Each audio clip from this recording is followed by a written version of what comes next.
വിശ്വാസത്തിൽ എന്നും മുന്നേറും ഞാൻ, വിശ്വാസത്താൽ എല്ലാം ചെയ്തിടും ഞാൻ, വിശ്വാസത്തിൽ എന്നും മുന്നേറും ഞാൻ, വിശ്വാസത്താൽ എല്ലാം ചെയ്തിടും ഞാൻ. ഒന്നും അസാധ്യമായി എന്റെ മുന്നിൽ ജയം എനിക്കുണ്ട്, ഒന്നും അസാധ്യമായി എന്റെ മുന്നിൽ ജയം എനിക്കുണ്ട്. ഞാനൊന്നും പിന്മാറുകില്ല, വിശ്വാസ ചുവടുകൾ മുന്നോട്ട് മുന്നോട്ട്. ഞാനൊന്നും പിന്മാറുകില്ല, വിശ്വാസ ചുവടുകൾ മുന്നോട്ട് മുന്നോട്ട്. ആരെല്ലാം എതിർത്താലും എന്തെല്ലാം ഭാവിച്ചാൽ പിന്മാറുകില്ല ഞാൻ, ആരെല്ലാം എതിർത്താലും എന്തെല്ലാം ഭാവിച്ചാൽ പിന്മാറുകില്ല ഞാൻ. പരിശുദ്ധമായ ദിവ്യകാരുണ്യത്തിന് എന്നേരവും ആരാധനയും സ്തുതിയും പുകഴ്ചയും ഉണ്ടായിരിക്കും. സന്തോഷത്തോടെ ശ്രദ്ധിക്കട്ടെ, ശ്രദ്ധിക്കട്ടെ. നാമത്തെ മഹത്വപ്പെടുത്തണമേ എന്ന് പ്രാർത്ഥിക്കുന്നു. കർത്താവേ, സഭയുടെ സാന്നിധ്യം പ്രകടമാക്കണമെന്ന് പ്രാർത്ഥിക്കുന്നു. കർത്താവേ, ഇപ്പോഴും പ്രാർത്ഥിക്കാൻ വേണ്ടി നാവ് പൊങ്ങാത്ത മക്കളുണ്ട്. കർത്താവേ, കടോര വ്യതകള്, കടോര വേദനകള്, ഇടുങ്ങി പോയവര്, മനസ്സ് തകർന്നു പോയവര്, കർത്താവേ, അവരെ സ്പർശിക്കണമേ. കർത്താവേ, ഈ നിമിഷം സ്പർശിക്കണം. കർത്താവേ, ദൈവത്തിന്റെ കണ്ണ് ചെറിയട്ടെ. ശ്രദ്ധിക്കട്ടെ.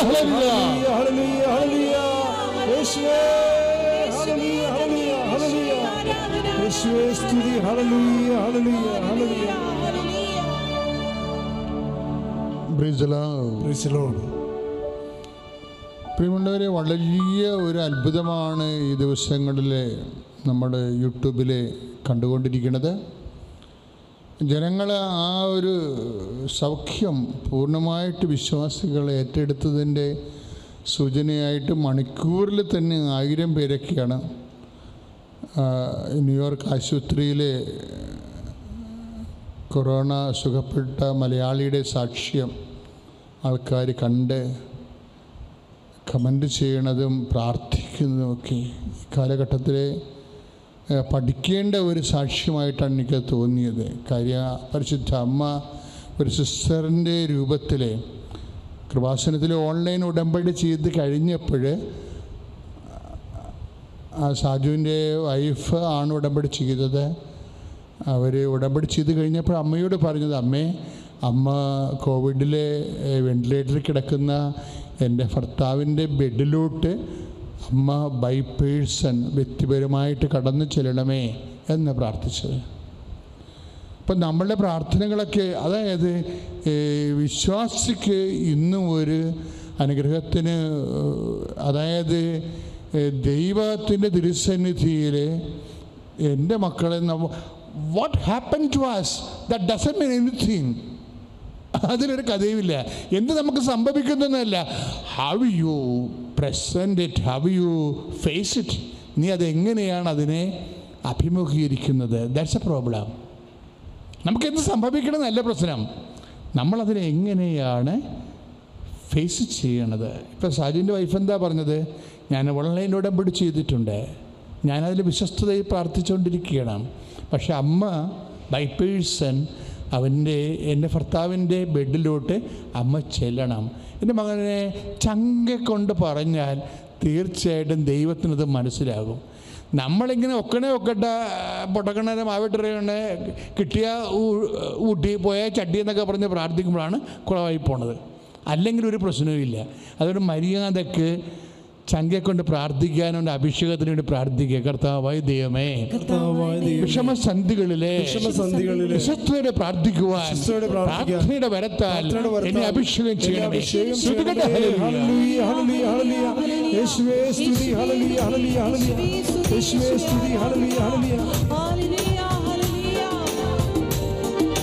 പ്രാർത്ഥിക്കാൻ എന്നെ പഠിപ്പിക്കണമീശോ, പ്രാർത്ഥന വരമെന്ന് നൽകണമീശോ. പ്രാർത്ഥിക്കാൻ എന്നെ പഠിപ്പിക്കണമീശോ, പ്രാർത്ഥന വരമെന്ന് നൽകണമീശോ. പരിശുദ്ധ പരമദിവ്യകാരുണ്യത്തിന് നേരവും ആരാധനയും സ്തുതിയും പുകഴ്ചയും ഉണ്ടായിരിക്കട്ടെ. അമ്മ അവർക്ക് സിസ്റ്ററിൻ്റെ രൂപത്തിൽ പ്രത്യക്ഷപ്പെട്ടപ്പോഴേ ഒന്നോർക്കണം, സാജു ബെഡിൽ കിടന്ന് അമ്മയോട് ചോദിക്കുന്നുണ്ട്, ഇതെന്ത് അമ്മയാണെന്ന് അറിയത്തില്ലല്ലോ, സിസ്റ്ററാണെന്നല്ലേ പറഞ്ഞിരിക്കണത്. ഈ കോവിഡ് വാർഡല്ലേ, ഇത്രയും പേര് വെന്റിലേറ്ററിൽ കിടക്കുകയാണ്, ഈ വാർഡിലേക്ക് മാസ്ക് ഇല്ലാതെ, അതുപോലെ തന്നെ ടാഗില്ലാതെ എങ്ങനെയാണ് സിസ്റ്റർ പ്രവേശിച്ചതെന്ന് അയാൾ ചോദിച്ചു. ആ ചോദ്യങ്ങളൊക്കെ വളരെ കൃത്യമായിട്ട് സാജു തന്നെ സാക്ഷ്യപ്പെടുത്തിയിട്ടുണ്ട്. അപ്പോഴേ ഈ ഒരു കാലഘട്ടത്തിൽ നമുക്കറിയാം, അത് ഒന്നാണെങ്കിൽ നിങ്ങൾക്ക് അയാൾക്ക് തോന്നി എന്ന് നമുക്ക് പറയാം. അങ്ങനെയല്ല, ഒരു പ്രാവശ്യം വന്നു, 2 പ്രാവശ്യം വന്നു, 3 പ്രാവശ്യം, 3 ദിവസങ്ങളായിട്ടല്ലേ വരണത്. ഈ 3-ാമത്തെ ദിവസമാണ് ട്യൂബെല്ലാം ഊരിയെടുത്ത് മാറ്റണത്, അയാൾ സൗഖ്യപ്പെട്ട് വരുന്നത്. Praise the Lord, hallelujah. അപ്പോഴേ അത് എൻ്റെ മനസ്സിൽ എൻ്റെ സഹപ്രവർത്തകർ എന്നോട് പറഞ്ഞൊരു കാര്യം, അതായത് 2 പടം അമ്മ അവർക്ക് കൊടുത്തു. That is very serious. 2 പടം കൊടുത്തു. ഒരു ചിത്രം എന്ന് പറയുന്നത് ഡിവൈൻ മേഴ്സിയുടെ ചിത്രമാണ്. That is okay. Divine mercy, ദൈവകരുണയുടെ ചിത്രം.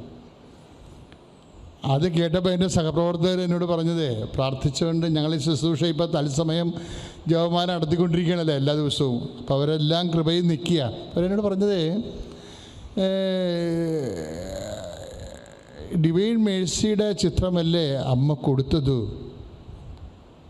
അതിന് നല്ല ഇംപ്ലിക്കേഷൻസ് ഉണ്ടല്ലോ എന്ന് പറഞ്ഞു. അപ്പോൾ എൻ്റെ മനസ്സിൽ ഉടനെ വന്നത്, മാർപ്പാപ്പ ഈ ദിവസങ്ങളിലല്ലേ കരുണയുടെ മാതാവേ എന്ന്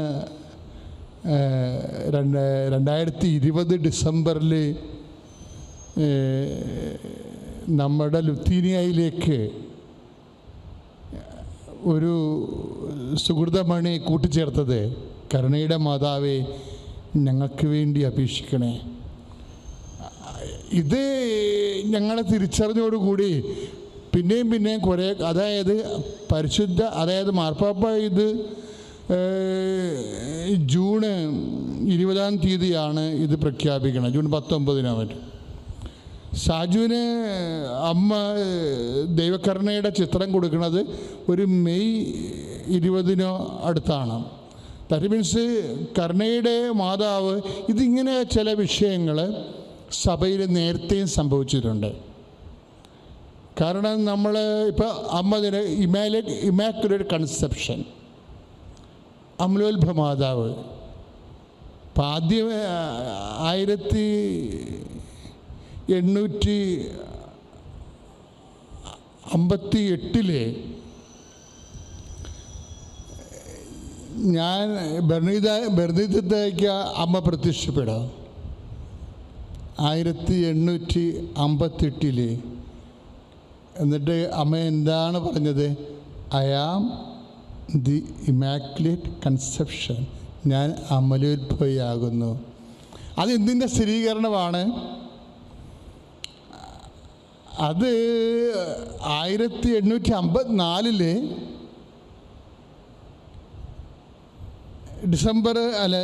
മാർച്ച് 25-ാം തീയതി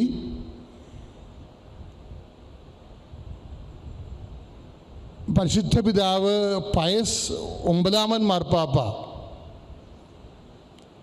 പരിശുദ്ധ അമ്മയെ അമ്മ അമലോത്ഭവയാകുന്നു എന്നുള്ള വിശ്വാസ സത്യം പ്രഖ്യാപിച്ചതിന് ശേഷം അതിന് സ്ഥിരീകരണമായിട്ടാണ് ലൂർദിൽ ബെർണീതായിക്ക് അമ്മ പ്രത്യക്ഷപ്പെട്ടിട്ട് ഞാൻ ഇമാക്കുലേറ്റ് കൺസെപ്ഷൻ അമലോത്ഭവയാകുന്നു എന്ന് പറയണത്. ഏതാണ്ട് അതുപോലൊരു വിഷയമാണ് ഇപ്പോൾ വരണത്. അതായത് മെയ് 20-ാം തീയതി ദൈവകരുണയുടെ ചിത്രം പരിശുദ്ധ അമ്മ രോഗിക്ക് മാറുന്നു. ഇത് ഫസ്റ്റ് ടൈമാണ് സംഭവിക്കുന്നത്. അങ്ങനെ ജൂൺ 20-ാം തീയതിയാണ് മാർപ്പാപ്പ പരിശുദ്ധ അമ്മയെ ദൈവകരുണയുടെ മാതാവ് എന്ന് ഉള്ള സുഹൃതമണി സഭയുടെ പ്രാർത്ഥനയോട് കൂട്ടിച്ചേർത്തിരിക്കുന്നത്. അപ്പം അമ്മയിൽ തന്നെ ദൈവകരുണയുടെ മാതാവാണ്. അത് സാജു പറയണത് കൃപാസന അമ്മയാണ് വന്നതെന്ന്. അതിന് അവർ പറഞ്ഞത് ഈ 3 പ്രാവശ്യം വന്നിരിക്കുന്നത് ചാര ഉടുപ്പിട്ടുള്ള സിസ്റ്ററാണ് വന്നിരിക്കുന്നത്. അപ്പോൾ സാജിൻ്റെ വൈഫ് അത് കാണിച്ചു കൊടുക്കുക ചിത്രം. ഈ ഏത് ചിത്രമാണെന്ന് നോക്കുമ്പോൾ സാജിന് കൃപാസന അമ്മയെക്കുറിച്ച് അറിയത്തില്ല.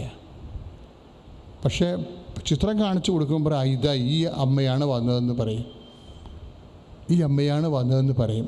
ദാറ്റ് മീൻസ് കൃപാസന അമ്മയിലെ ദൈവകരുണയുടെ മാതാവാണ് ശരിക്കും. ഇതൊക്കെ പറയേണ്ടത് ഞാനല്ല ശരിക്കും, ഇതൊക്കെ നിങ്ങൾ ശരിക്കും പ്രാർത്ഥിക്കണം. തിരുസഭയാണ് ഇതൊക്കെ പറയേണ്ടത്. തിരുസഭ പറയാത്തിടത്തോളം കാലം ഞാൻ പറയുന്നതിനകത്ത് വലിയ കഴമ്പില്ല. കാര്യം തിരുസഭയാണ് ഈ വിഷയങ്ങളൊക്കെ പഠിക്കേണ്ടത്. കാര്യം ഞാനിങ്ങനെ തിരിച്ചറിയുന്ന ചില അടയാളങ്ങൾ ഷെയർ ചെയ്യണം മാത്രമേ ഉള്ളൂ ശരിക്കും. പക്ഷേ ഇത് വലിയ വലിയ സത്യങ്ങളിലേക്കാണ് നമ്മൾ പോകുന്നത്. കാര്യം ആ മനുഷ്യൻ ഉടനെ സുഖപ്പെട്ടല്ലോ.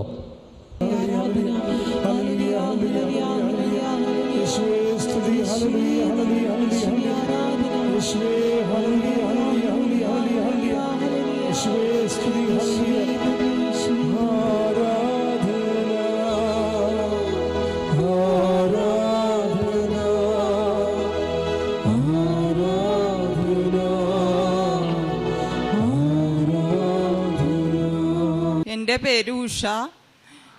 ഞാൻ വരുന്നത് തിരുവനന്തപുരം ജില്ലയിൽ കാട്ടാക്കട എന്ന് പറയുന്ന സ്ഥലത്ത് നിന്നാണ്.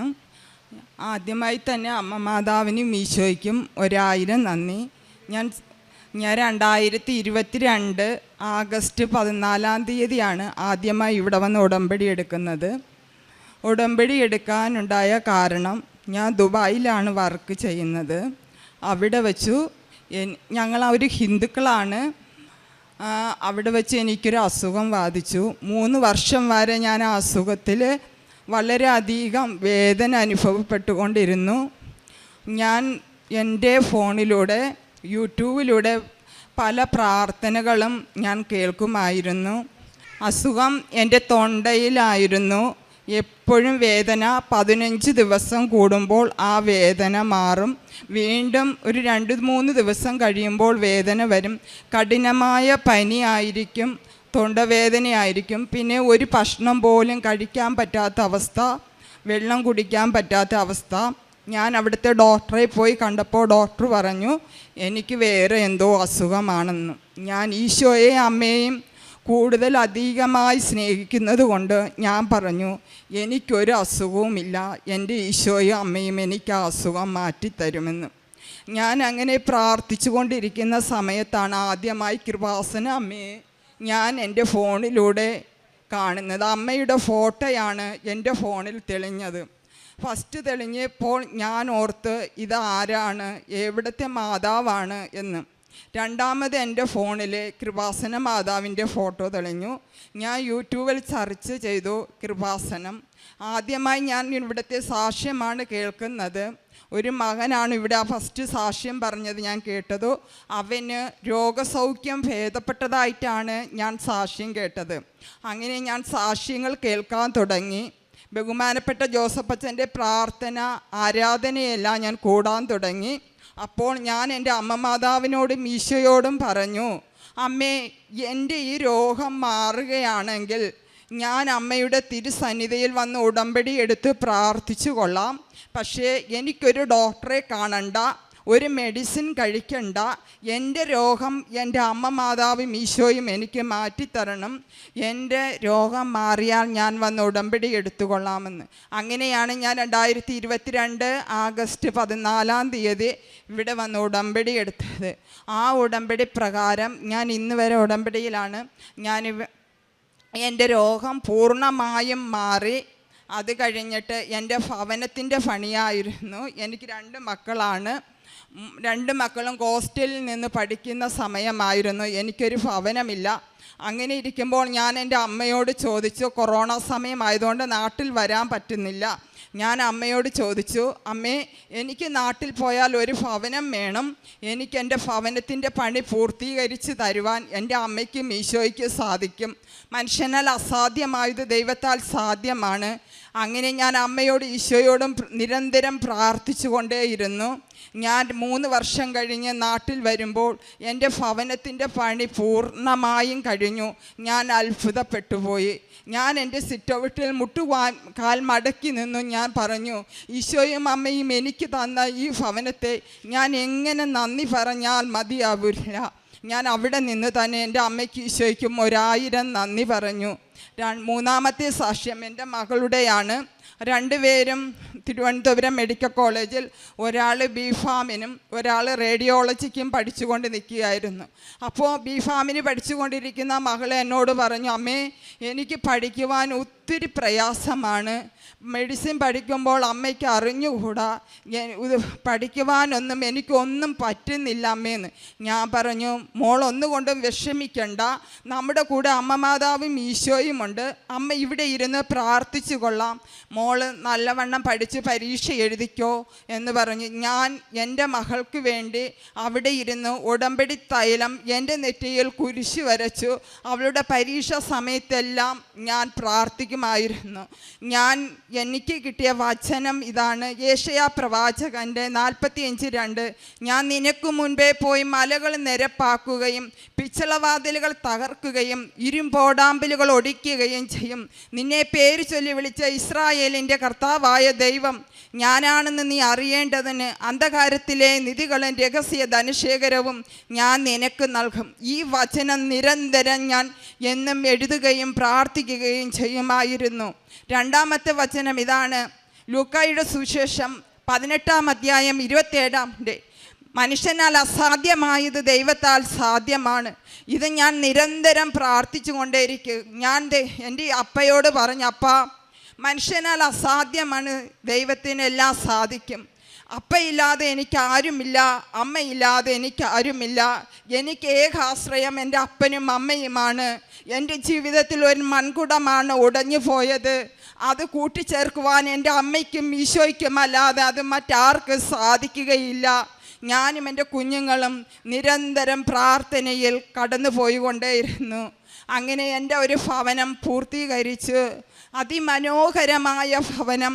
ഇന്ന് ഏതൊരു മക്കളും എൻ്റെ ഭവനത്തിൽ വന്നു കഴിഞ്ഞാൽ അവർ പറയും, ഈ ഭവനത്തിൽ വന്ന ഒരു ദൈവാനുഗ്രഹമുണ്ട് എന്ന്. അങ്ങനെ ഭവനത്തിൻ്റെ പണി കഴിഞ്ഞു. 3ാമത് മോളുടെ പഠിത്തമായിരുന്നു. ആ പഠിത്തം അവൾ പറയും ബാക്കി കാര്യങ്ങൾ. എൻ്റെ പേര് ദിവ്യ. ഞാൻ ഇപ്പോൾ ഒരു ഗവൺമെൻറ് ഉദ്യോഗസ്ഥയായിട്ടാണ് അമ്മ മാതാവിൻ്റെ മുന്നിൽ വന്ന് നിൽക്കുന്നത്. എനിക്ക് അമ്മ മാതാവ് തന്ന ഈ ഒരു അനുഗ്രഹത്തിന് എത്ര നന്ദി പറയണം എന്നൊന്നും എനിക്കറിയത്തില്ല. ഈ ജീവിതം മതിയാകുമോ എന്നും എനിക്കറിയത്തില്ല. കാരണം എനിക്ക് പഠിക്കാൻ അത്രയ്ക്കും പാടായിരുന്നു. ഞാൻ എങ്ങനെ ഓരോ വർഷവും ഡിസ്റ്റിങ്ഷനോടെ പാസ്സായെന്ന് എനിക്കിപ്പോഴും അത്ഭുതമാണ്. ഞാൻ അധികം പഠിച്ചിട്ടൊന്നുമില്ല. അധികം കഷ്ടപ്പെട്ടോ എന്ന് ചോദിച്ചാൽ കഷ്ടപ്പെട്ടു. പക്ഷേ ക്വസ്റ്റ്യൻ പേപ്പർ കിട്ടുമ്പോൾ ഒന്നിനും എനിക്ക് ആൻസർ എഴുതാൻ കഴിഞ്ഞിരുന്നില്ല. എന്നാൽ റിസൾട്ട് വരുമ്പോൾ എനിക്ക് ഡിസ്റ്റിങ്ഷനുണ്ട്. അതും എത്ര കടുകട്ടായിട്ടുള്ള വിഷയമാണോ അതിനാണ് എനിക്ക് ഡിസ്റ്റിങ്ഷൻ. എങ്ങനെ കിട്ടിയെന്ന് ചോദിച്ചാൽ അമ്മ മാതാവ് എനിക്ക് തന്നതാണ്. അതുകൂടാതെ 2ാമത്തെ എൻ്റെ സാക്ഷ്യം, ഞാനിപ്പോൾ ഒരു ഗവൺമെൻറ് ഉദ്യോഗസ്ഥയാണ്. PSC വഴിയാണ് എനിക്ക് ആ ജോലി കിട്ടിയത്. അതെനിക്ക് എൻ്റെ അമ്മ മാതാവ് തന്ന ജോലിയാണ്. PSCക്ക് ഞാൻ പോയപ്പോൾ അമ്മ മാതാവിനോട് പറഞ്ഞു, കൂടെ വരണം, എനിക്ക് വേണ്ടിയിട്ട് ഈ പരീക്ഷ ഒന്ന് എഴുതണം എന്ന് മാത്രമേ ഞാൻ പറഞ്ഞുള്ളൂ. പക്ഷേ നിമിഷ നേരം കൊണ്ട് അമ്മ മാതാവ് എനിക്ക് എല്ലാ ക്വസ്റ്റ്യൻ്റെയും ആൻസർ കാണിച്ചു തന്നു. എങ്ങനെയാണ് അമ്മേ എനിക്ക് വേണ്ടി എന്തിനിത് ചെയ്തു? ഞാനൊരു ഉടമ്പടിയിലല്ല, എൻ്റെ അമ്മയാണ് ഉടമ്പടിയിലായിരിക്കുന്നത്. ഞാൻ അധികം അങ്ങനെ വിശ്വാസമുണ്ടോ എന്ന് ചോദിച്ചാൽ ഉണ്ട്, എന്നാൽ അധികം പ്രാർത്ഥനയിലോ കാര്യങ്ങളിലോ അല്ല. പക്ഷേ അമ്മ മാതാവ് എനിക്ക് വേണ്ടി എല്ലാം ചെയ്തു തന്നു. എനിക്ക് അർഹിക്കാത്തതും ഞാൻ ആഗ്രഹിക്കാത്തതുമായിട്ടുള്ള എല്ലാം അമ്മ എനിക്ക് തന്നു. പിന്നെ ഞാൻ ഗർഭിണിയായിരിക്കുമ്പോൾ എനിക്ക് അത്ര കോംപ്ലിക്കേഷൻസ് ആയിരുന്നു ഉണ്ടായിരുന്നത്. എനിക്ക് വെയിറ്റ് കുറവ്, കുഞ്ഞിന് വെയിറ്റ് കുറവ്. ഓരോ വട്ടവും ചെക്കപ്പിന് പോകുമ്പം എനിക്ക് ഡോക്ടർ പറയുന്നത് കേട്ടാൽ ഞാൻ കരഞ്ഞുകൊണ്ടാണ് ഓരോ വട്ടവും ചെക്കപ്പ് കഴിഞ്ഞിറങ്ങുന്നത്. എന്നാൽ അവസാന നിമിഷം എനിക്കും കുഞ്ഞിനും വെയിറ്റ് തന്ന് അമ്മ മാതാവ് എന്നെയും കുഞ്ഞിനെയും ആരോഗ്യത്തോടെ സംരക്ഷിച്ചതിന് ഞാൻ നന്ദി പറയുന്നു. അമ്മയ്ക്കും ഈശോയ്ക്കും ഒരിക്കൽ കൂടെ നന്ദി പറയുന്നു. അതുപോലെ തന്നെ മോളുടെ വിവാഹത്തിന് എൻ്റെ കയ്യിൽ ഒരു പൈസ ഇല്ലായിരുന്നു. ഞാൻ അമ്മയോട് ചോദിച്ചു, അമ്മേ, കാനായിലെ കല്യാണ വീട്ടിലെ കുറവുകളെ അമ്മ പരിഹരിച്ചതുപോലെ എൻ്റെ കുഞ്ഞിൻ്റെ ജീവിതത്തിലും അമ്മ പരിഹരിക്കണം. അമ്മയും ഈശോയും കടന്നു വരണം, എനിക്ക് വേറെ ആരുമില്ല എന്ന്. ഒരു മാസം കൊണ്ട് എങ്ങനെയാണ് മകളുടെ വിവാഹത്തിന് വേണ്ടി പൈസ കിട്ടിയതെന്ന് എനിക്കറിയില്ല. ലോൺ എടുത്തതാണ്. ഞാൻ ലോണിനായിട്ട് ഒരു ദിവസമേ പോയിട്ടുള്ളൂ. പക്ഷേ എല്ലാ കാര്യങ്ങളും മംഗളകരമായി നടന്നു. എല്ലാവരും ചോദിച്ചു, ഈ കല്യാണം എങ്ങനെയാണ് ഇത്ര മനോഹരമായി നടന്നത് എന്ന്. അങ്ങനെ മകളുടെ വിവാഹം കഴിഞ്ഞു. ഇപ്പോൾ മകൾക്ക് ജോലിക്കായിട്ട് അവൾ പറഞ്ഞല്ലോ, ആ ജോലി ഞാനാണ് പ്രാർത്ഥിച്ചു കൊണ്ടിരുന്നത്. അവളുടെ പഠിത്തം കഴിഞ്ഞ സമയത്ത് 1 വർഷം കഴിഞ്ഞതേ ഉള്ളൂ. ഇപ്പോൾ പഠിത്തം കഴിഞ്ഞിട്ട് ട്രെയിനിങ്ങും കഴിഞ്ഞ് 6 മാസമായപ്പോഴായിരുന്നു മോളുടെ വിവാഹം. അപ്പോഴും ഞാൻ അമ്മ മാതാവിനോട് ഈശോയോടും ഇവിടെ വന്ന് ഉടമ്പടി പുതുക്കിയപ്പോൾ നിയോഗം വെച്ചു. ഞാൻ പ്രാർത്ഥിച്ചു, അമ്മേ, എൻ്റെ കുഞ്ഞിന് 1 വർഷത്തിനകം അമ്മയ്ക്കൊരു ജോലി തന്ന് അനുഗ്രഹിക്കണം എൻ്റെ കുഞ്ഞിന്. അങ്ങനെ ഞാൻ അമ്മയോട് ഇവിടെ വന്ന് ഉടമ്പടി നിയോഗം വെച്ച് പ്രാർത്ഥിക്കുകയായിരുന്നു. അവൾ ഗർഭിണിയായിരുന്ന സമയത്ത് തന്നെ ഞാൻ ദുബായിലായിരുന്നു. ഞാനിപ്പോൾ 2 മാസമായി വന്നിട്ട് ലീവിന് വന്നതാണ്.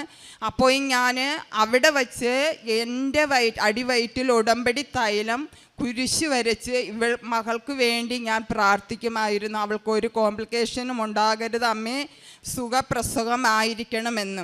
പ്രസവ സമയത്ത് അവളെ രാവിലെ 8 മണിക്ക് ലേബർ റൂമിൽ കയറ്റി. രാത്രി വെളുപ്പിനെ 3 മണിയായപ്പോൾ എന്നോട് ഡോക്ടർ വിളിച്ചിട്ട് പറഞ്ഞു, ദിവ്യയ്ക്ക് പ്രസവം നടക്കില്ല, കുഞ്ഞ് വയറ്റിൽ കിടന്ന് മഷി ഇട്ടിരിക്കുകയാണ്. അപ്പോൾ എൻ്റെ കയ്യിൽ കാശ് രൂപമുണ്ടായിരുന്നു. ഞാൻ അമ്മയോട് പറഞ്ഞു, അമ്മേ, ഞാൻ അമ്മയോട് ചോദിച്ച ഒരു കാര്യമുള്ളൂ, എൻ്റെ കുഞ്ഞിന് സുഖപ്രസവമായിരിക്കണം എന്ന്. പക്ഷേ ഇപ്പോൾ ഡോക്ടർ പറയണം അമ്മയ്ക്കും കുഞ്ഞിനും കോംപ്ലിക്കേഷനാണ്, ഒന്നും പറയാൻ പറ്റാത്ത അവസ്ഥയാണെന്ന്. ഞാൻ അമ്മയ്ക്ക് തന്ന വാക്ക് എനിക്ക് പാലിച്ച് അമ്മ തരണം, എൻ്റെ കുഞ്ഞിനും അമ്മയ്ക്കും ഒരു കുഴപ്പവും ഉണ്ടാവരുതെന്ന്. അങ്ങനെ കുഞ്ഞിന് അവൾ പറഞ്ഞില്ല വെയിറ്റ് ഇല്ലായിരുന്നെന്ന്. ഞാൻ നിരന്തരം എൻ്റെ വയറ്റിൽ തന്നെ ഉടമ്പടി തൈലമിട്ട് കുരിശ് വരച്ചു. ഞാൻ പ്രാർത്ഥിച്ചു കൊണ്ടേയിരുന്നു. അങ്ങനെ കുഞ്ഞിനെ പ്രസവിക്കുന്നതിൻ്റെ 2 ദിവസം വരെ 1,600 കുഞ്ഞിൻ്റെ വെയിറ്റ്. പ്രസവിച്ച് കഴിഞ്ഞപ്പോൾ ഡോക്ടർ പറഞ്ഞു 2,800 കുഞ്ഞിൻ്റെ വെയിറ്റ് എന്ന്. ഞാൻ അമ്മയോട് ചോദിച്ചു, എനിക്ക് കുഞ്ഞിന് ആരോഗ്യമുള്ള ഒരു കുഞ്ഞ് തന്ന് എൻ്റെ കുഞ്ഞിന് അമ്മ അനുഗ്രഹിക്കണം. ഞാൻ എന്തൊക്കെ കാര്യമാണ് എൻ്റെ അപ്പയോടും എൻ്റെ അമ്മയോടും ഞാൻ ചോദിച്ചിട്ടുണ്ടോ അതുപോലെ എല്ലാം എനിക്ക് നടന്ന് തന്നിട്ടുണ്ട്. ഞാൻ പല ദിവസങ്ങളിലായിട്ട് ഞാൻ ഹിന്ദു ആയതുകൊണ്ട് എനിക്ക് കുരിശ് വരയ്ക്കാൻ അറിഞ്ഞുകൂടെയായിരുന്നു. അപ്പോൾ എങ്ങനെയാണ് കുരിശ് വരച്ച് പ്രാർത്ഥിക്കണമെന്ന് എനിക്കറിഞ്ഞുകൂടാ. ഞാൻ അമ്മയോട് ചോദിച്ചു, അമ്മേ, എങ്ങനെയാ കുരിശ് വരയ്ക്കേണ്ടതെന്ന്. ഒരു ദിവസം രാത്രിയിൽ ഞാൻ ചോദിച്ചതിൻ്റെ പിറ്റേന്ന് തന്നെ രാത്രിയിൽ എൻ്റെ അടുത്ത് അമ്മ വന്ന് പറഞ്ഞു കുരിശ് വരയ്ക്കേണ്ടത് ഇങ്ങനെയാണെന്ന്. യഥാർത്ഥത്തിൽ കുരിശ് എങ്ങനെയാണ് വരയ്ക്കേണ്ടതെന്ന് അതുപോലെ തന്നെ അമ്മ എനിക്ക് കാണിച്ചു തന്നു. അന്ന് മുതൽ ഞാൻ അതുപോലെ തന്നെ കുരിശ് വരച്ച് പ്രാർത്ഥിക്കുമായിരുന്നു. അത് കഴിഞ്ഞ് എനിക്ക് ജോസഫച്ചൻ്റെ പല ദിവസങ്ങളിലും ഞാൻ പല കാര്യങ്ങളിലും വിഷമിച്ച് എന്തെങ്കിലും കാര്യമാണെങ്കിൽ ഞാൻ വിഷമിച്ച് അങ്ങനെ ഇരിക്കുമ്പോൾ ആ രാത്രിയിൽ നമ്മുടെ ബഹുമാനപ്പെട്ട ജോസഫച്ചനെ കുറിച്ച് ഞാൻ സ്വപ്നം കാണും. അച്ഛൻ എനിക്കതിൻ്റെ മെസ്സേജ് തരുമായിരുന്നു. ഒത്തിരി അനുഗ്രഹങ്ങളാണ് അമ്മയും ഈശോയും എനിക്ക് തന്നുകൊണ്ടിരിക്കുന്നത്. ഞാൻ പിന്നെ നിരന്തരം പ്രാർത്ഥിക്കും, വിശ്വാസ പ്രമാണം ചൊല്ലി എപ്പോഴും ഞാൻ വിശ്വാസ പ്രമാണം ചൊല്ലി പ്രാർത്ഥിക്കും. അത് കഴിഞ്ഞിട്ട് ഞാൻ വചനങ്ങൾ എപ്പോഴും എഴുതും. നന്മ നിറഞ്ഞ മറിയമേ അതുപോലെ ചൊല്ലി പ്രാർത്ഥിക്കും. സന്ധ്യാപ്രാർത്ഥന ഒരിക്കലും മുടക്കുകയില്ല. അതുപോലെ പ്രത്യക്ഷീകരണ പ്രാർത്ഥന എത്ര സമയമില്ലെങ്കിലും ഞാൻ അത് എൻ്റെ ജോലി എന്ന് പറയുന്നത് നമ്മൾ വീട്ടുജോലിയാണല്ലോ, അതുകൊണ്ട് എനിക്ക് ഞാൻ 3:30-ക്ക് എണീക്കും. കാരണം 3:30-ക്ക് എണീറ്റാലേ എനിക്ക് 5:30-ക്കുള്ള പ്രത്യക്ഷീകരണ പ്രാർത്ഥന ചൊല്ലാൻ പറ്റുകയുള്ളൂ. അപ്പോൾ ഞാൻ 3:30-ക്ക് എണീറ്റ് എൻ്റെ ജോലികളൊക്കെ ചെയ്തിട്ട് ഞാൻ 5:30-ക്ക് പ്രത്യക്ഷീകരണ പ്രാർത്ഥന ചൊല്ലും. വൈകുന്നേരമുള്ള എൻ്റെ സായാഹ്ന പ്രാർത്ഥനകൾ ഇടയ്ക്കൊക്കെ എനിക്ക് സമയപരിമിതികൾ കഴിഞ്ഞ് ഞാൻ പ്രാർത്ഥിക്കാറുള്ളൂ. കാരണം ഞാൻ നിൽക്കുന്ന വീട്ടിൽ കൊച്ചിൻ്റെ അച്ഛനും അമ്മയും വരുന്നതനുസരിച്ച് എനിക്ക് പ്രാർത്ഥിക്കാൻ പറ്റുള്ളൂ. കുഞ്ഞുങ്ങളെ നോക്കുന്നത് കാരണം ചിലപ്പോഴൊക്കെ സമയപരിമിതികളൊക്കെ കഴിഞ്ഞു പോകും. അങ്ങനെ എൻ്റെ പ്രാർത്ഥനകളൊന്നും ഞാൻ മുടക്കില്ല. പിന്നെ ഉപവാസം എടുക്കും. ഞാൻ ശനിയാഴ്ച ദിവസമാണ് ഉപവാസം എടുക്കുന്നത്. പിന്നെ 50 നൊയമ്പ് ഞാൻ എടുക്കും. അത് ഞാൻ കൃത്യതയോടെ പാലിക്കും. അത് കഴിഞ്ഞിട്ട് ഞാൻ പത്രം ഇവിടുന്ന് കിട്ടുന്ന കൃപാസന പത്രം ഞാൻ ഇവിടുന്ന് കൊണ്ടുപോയാൽ 2 ദിവസത്തിനകം തന്നെ ഓട്ടോ സ്റ്റാൻഡിലും വീടുകളിലും ആശുപത്രികളിലും എല്ലാം ഞാൻ കൊണ്ടുപോയി കൊടുക്കും. ഈ കഴിഞ്ഞ മാസത്തിൽ ഞാൻ ഉടമ്പടി പുതുക്കാൻ വന്നപ്പോൾ ഞാൻ 4 കെട്ട് പത്രം മേടിച്ചുകൊണ്ട് പോയി. എന്നിട്ട് ഞാനത് മോളെ SAT-യിലായിരുന്നപ്പോൾ അവിടെ ഓട്ടോ സ്റ്റാൻഡിൽ ആശുപത്രിയിൽ വീടുകളിൽ എല്ലാം കൊണ്ട് പള്ളിയിൽ എവിടെ വേണമെങ്കിലും ഞാൻ കൊടുക്കും. ആരും വേണ്ടാന്ന് പറഞ്ഞാൽ ഞാൻ പറയും ശരി ഓക്കെ, വേണ്ടെങ്കിൽ വേണ്ട, നിങ്ങൾ മേടിക്കണ്ട, ഇതെൻ്റെ അമ്മയുടെ പത്രമാണ്, അമ്മയുടെ കൈയാണ്, ഇങ്ങനെയെല്ലാം പറഞ്ഞ് തന്നെ ഞാൻ അമ്മ മാതാവിൻ്റെ പത്രം കൊടുക്കും. അത് കഴിഞ്ഞിട്ട് കാരുണ്യപ്രവൃത്തി എന്ന് പറയുന്നത് നമ്മുടെ വീട്ടിൻ്റെ അടുത്ത് തന്നെ ഒരു വൃദ്ധസദനമുണ്ട്, അപ്പച്ചന്മാരുടെയാണ്. അവിടെ പോകും. ഞങ്ങൾ ആ അപ്പച്ചന്മാരുടെ കൂടെ ഇരിക്കുകയും അവിടെ ഇരുന്ന് പ്രാർത്ഥിക്കുക. അത് കഴിഞ്ഞ് അവർക്ക് ഫുഡ് ഞങ്ങൾക്ക് വീട്ടിലുണ്ടാക്കാൻ പറ്റാത്ത സാഹചര്യമായതുകൊണ്ട് ഞാൻ കാറ്ററിങ്ങിന് കൊടുത്തിട്ട് അവരോട് ഫുഡ് കൊണ്ടുപോകാൻ പറഞ്ഞിട്ട് അവർക്ക് ഫുഡൊക്കെ കൊണ്ടു കൊടുക്കും. അത് കഴിഞ്ഞിട്ട് പാവപ്പെട്ട അമ്മച്ചിമാരും അപ്പൂപ്പന്മാരൊക്കെ ഉണ്ടല്ലോ, അവർക്കൊക്കെ എൻ്റെ കയ്യിലുള്ളതെല്ലാം ഞാൻ കൊടുക്കും. പൈസ അങ്ങനെ കൊടുക്കും, ഡ്രസ്സ് മേടിച്ച് കൊടുക്കും. അങ്ങനെയൊക്കെയാണ് എൻ്റെ കാരുണ്യ പ്രവർത്തികൾ ചെയ്യുന്നത്. പിന്നെ ഞാൻ ഇവിടെ ഇല്ലാത്തത് കാരണം എനിക്ക് ഭയങ്കര വിഷമമാണ്. കാരണം ഞാൻ നാട്ടിലായിരുന്നെങ്കിൽ എനിക്ക് ഒത്തിരി കാരുണ്യ പ്രവർത്തികളൊക്കെ ചെയ്യാൻ പറ്റുമായിരുന്നല്ലോ. ഇപ്പം ഞാൻ ജോലി ചെയ്യുന്ന സ്ഥലത്ത് അങ്ങനെയൊന്നും ചെയ്യാൻ പറ്റില്ലല്ലോ. അതൊക്കെ ഓർത്ത് ഞാൻ ഒത്തിരി വിഷമിക്കും. എന്നിട്ട് ഞാൻ വിചാരിക്കും ഇവിടെയും ഞാനൊരു കാരുണ്യ പ്രവൃത്തിയാണല്ലോ ചെയ്യുന്നത്. 3 മണിക്ക് എണീക്കുക, രാത്രി 12 മണിക്ക് കിടക്കുക, ഇതൊക്കെ എൻ്റെ ജോലിയാണല്ലോ. ഇത് ഞാനൊരു കാരുണ്യ പ്രവൃത്തിയായിട്ട് കൊടുക്കും. ആ വീട്ടിലെ കുഞ്ഞുങ്ങൾക്ക് ഏതൊന്നിനും ഒരു തടസ്സം ഉണ്ടാവാതെ, അവർക്ക് ഏതൊരു ബുദ്ധിമുട്ടും ഉണ്ടാവാതെ ഞാൻ അവരെ കാര്യങ്ങളെല്ലാം കൃത്യതയോടെ ചെയ്തു കൊടുക്കും. അതുകൊണ്ട് തന്നെ ആ വീട്ടിലെ കുഞ്ഞുങ്ങൾക്കും എന്നോട് വളരെ സ്നേഹമാണ്. ഞാൻ 9 വർഷമായി ദുബായിൽ സർവൻ്റായിട്ടൊരു വീട്ടിൽ ജോലി നോക്കുന്നത്. അത് കഴിഞ്ഞിട്ട് ഞാൻ അവിടെ തന്നെ ഞായറാഴ്ച ഷാർജ പള്ളിയിലാണ് എല്ലാ ഞായറാഴ്ചയും ഞാൻ പോയി കുർബാന കൂടുന്നത്. അവിടെ നിൽക്കുക, അവിടുത്തെ കുഞ്ഞുങ്ങളെ കൂടെ ഞാൻ പോകും, കുർബാന കൂടുവാനായി പള്ളിയിൽ പോകും, പ്രാർത്ഥിക്കും. ഇവിടെ വീട്ടിൽ വന്നാൽ ഇവിടുത്തെ പള്ളിയിൽ പോകും, കുർബാന കൂടും, പ്രാർത്ഥിക്കും. ഇതൊക്കെയാണ്. ഈശോയ്ക്കും അമ്മയ്ക്കും 1000 നന്ദി പറഞ്ഞുകൊണ്ട് എൻ്റെ ഈ സാക്ഷ്യം ഞാൻ ഇവിടെ വിരമിക്കുന്നു.